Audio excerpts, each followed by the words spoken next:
Hey Tom, it's the one and only Floyd Money Mayweather. First I want to say congratulations on your YouTube channel. Everybody needs to follow your YouTube channel. So what everyone needs to do is subscribe to Tom Peng. Great guy, great person. Tom, keep up the great work. Hi Minh. Hi Tom. I would like to introduce you about some questions for the business culture.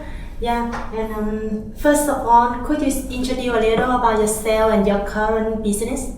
Of course, my name is Tom. I'm Tom Peng. I run an e-commerce business here in Vietnam. It's called Go Sell. Yeah. So we're trying to help sellers, traditional retailers to go online here in Vietnam. We help them with website, mobile app, point of sale systems, CRM, and many other things.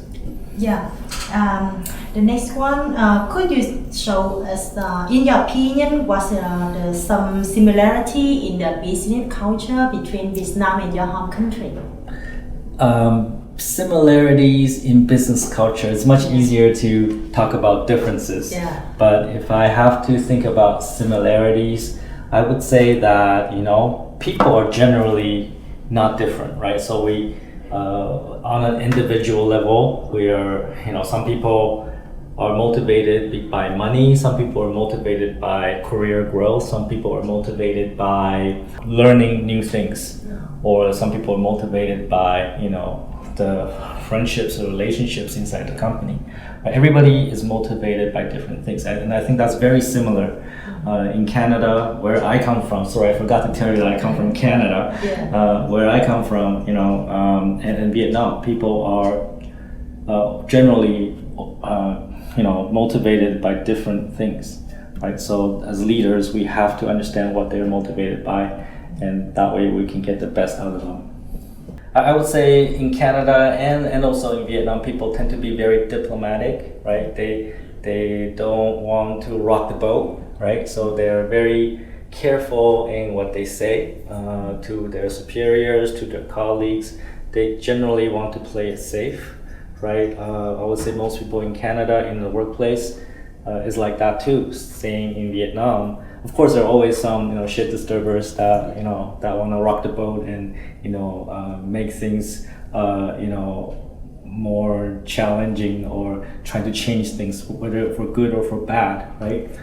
We see that in both workplaces where you have most of the people very tactful, very careful, but you always have some small groups of people that want to rock the boat, want to make changes, want to make things better or worse, right? Yeah. So yeah. Okay, that's all right for your sharing. And another question is that is the gossip situation is popular in Canada? Gossip like and rumors. Yeah. I think it's human nature, right? People gossip, people create rumors because most people don't have all the information, and sometimes imagination take hold and they create stories. Sometimes they're true, sometimes they're not. It's just a nature of people working together. There will be gossips, there will be rumors.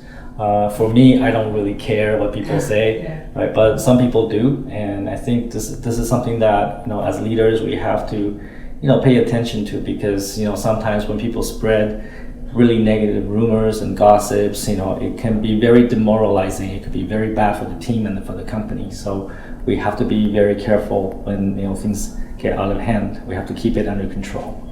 Yeah, and our last question is that in Canada, is do the employee works in the same way when they have to do a task they don't like? What do the question is, what do they do when they're given things that they don't like? Yeah. What do they do? Well, I think again it's human nature, right? I think it crosses cultural boundaries, right? When people are given tasks they don't like, generally what they do, either in Canada or in Vietnam, generally what they do is they find all the reasons why it cannot be done. Oh, it's impossible, it cannot be done. And then they exaggerate the effort or the time required to achieve the result. Oh, it's gonna take 6 years. It's gonna take, so that's generally how people try to get out of their responsibilities. And I see that in Canada as well as in Vietnam. So as leaders, we have to set the benchmark, right? So we have to help them understand it is possible, it can be done, it can be accomplished, and we have to put that right mindset into our employees. Yeah. And that's all of the contribution. Thank you so much for your time. Okay. Yeah. Well, thank you. Yeah.